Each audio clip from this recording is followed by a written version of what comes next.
Hey everybody, welcome to Drive Thru Review 482. Today we're going to take a look at My Happy Farm. Now this is a new release you can see here from Portal Games, but it's actually a game that was released about 5 years ago or so, I believe, from iGames. Now what this is, if you can tell from the subtitle of the video, it's kind of like a Agricola the Kids game.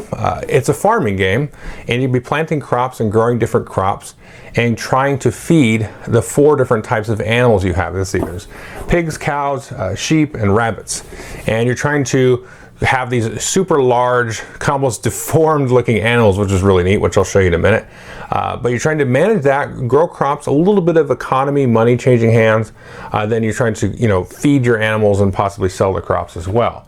The mechanics are really simple, but let's jump into how the game actually works, and I'll tell you what I think of it. Okay, here we can see most of the components that you get in the game. Each player is going to get a little farm board like so. You can see there's crop areas for spring, summer, and autumn. And then each player is going to have the 4 animal types. So you've got a rabbit, cow, pig, and sheep. And there's other cards here for the other players. Now you can see here that the rabbit, for example, is not very happy. It's got -3. Once you feed the rabbit the first time, he's going to instantly become happy, and then he will no longer be worth -3 points. And each of the different animals has a similar state. Now up here we can see some money. Players will start the game off with 2 coins in their possession, and then you'll also draw 2 cards off of this crop deck here. So we'll take 2 of these, and there are 4 different types. You can see here in this case we got 2 carrots. This money value here is how much the crop will sell for if you choose to sell it. So we'll start with 2 of these, and what you're trying to do is get these feeding cards in here. So for example, we'll take a look at this. This one will feed a sheep, and you need 1 of each of these crops to have been harvested and in your barn to be able to feed the sheep here. So you actually extend it, and then the first time you feed it, as I said, you're going to flip this over, and it's now going to be worth +4 points. And you can grow these very long, and one strategy of the game might be to focus on 1 or 2 animals and kind of neglect the other 2, or you kind of go for a more well-rounded approach. So how does a turn actually work? Well, the first thing you're going to do on your turn is draw 1 crop card off the top of the deck.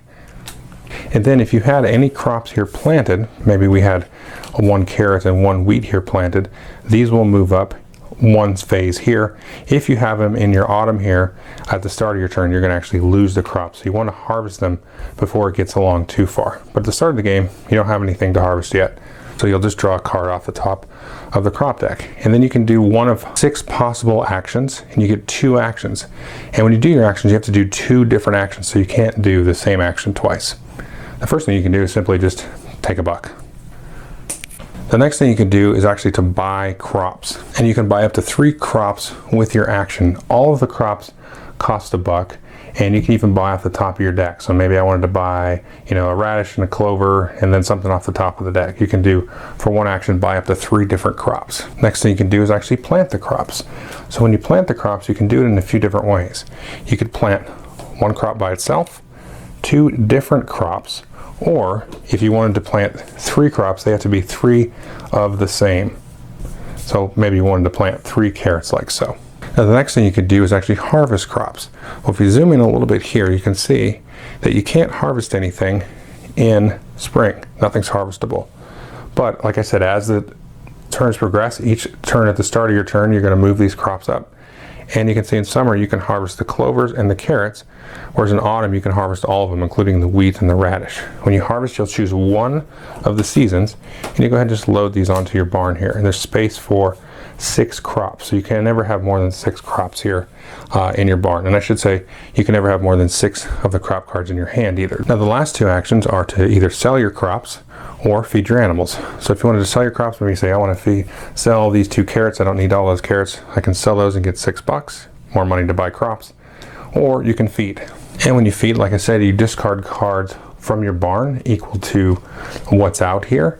And when you do that, you'll take and put this, let's say for example on your rabbit, you're going to replenish this, and the game end will trigger once the last card is drawn from this deck. Then everybody, including the person that triggered that card draw, is going to get 1 turn, and then you're going to score, and the most points is the winner. And the scoring, of course, is pretty straightforward. You're going to take and add up all of the points, use any minus points that you might have for any animals that you neglected. Then you're going to look at each type, and whoever has the longest or most fed for that particular animal gets a bonus of +3. So if I was the only person with this many sheep, I would get +3. Let's say I was tied with another player with the rabbits, we'd both get the +3. Then you add up all your points, and that is the winner. So that is My Happy Farm, and this game's actually pretty fun. I've had a chance to actually play it with gamers, and we had a good time with it as a filler. I think this would work great with kids, as I kind of alluded to at the beginning. There isn't some interesting stuff here beyond just kind of being a kids game. The one kind of takeaway, I think, is the whole planting your crops. So you can, again, plant one crop, 2 different crops, or 3 of a kind. And you want to take a look at what feeding cards are available in the supply and what you're going to be able to get access to and then feed your animals with. So you want to really balance that with having some left over to sell, because that's how you get, a good amount of crops. Of course, you get to draw one every turn, so you could kind of play a little bit lean and try to just kind of rely on that, but that might fail you a little bit. So if you have some excess to sell, you get some more money, that you can kind of pick and choose your crops. And there is a certain amount of rarity to the crops. The wheat and the radishes are more rare than the clovers and the carrots.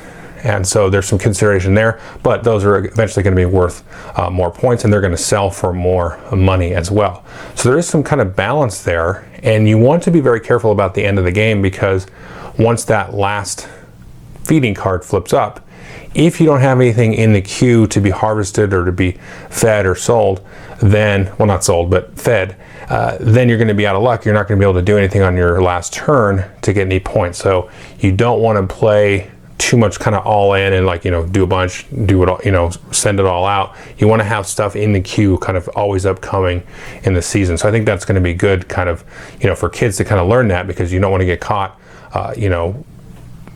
at the end of the game without anything to do. So that's a kind of a nice consideration, but it plays very quickly in the 30-minute time frame.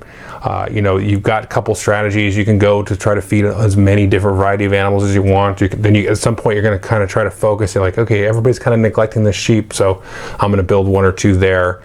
Maybe there's a nice one that's worth 7 points versus a 4.1 for the rabbit or something. So there is some kind of consideration there to go on. And it's very nicely produced, and it looks great, and it's kind of silly the way the animals are kind of like googly-eyed and stuff, and then they're kind of mopey and weepy, and then you feed them and they're all bright-eyed and stuff like that.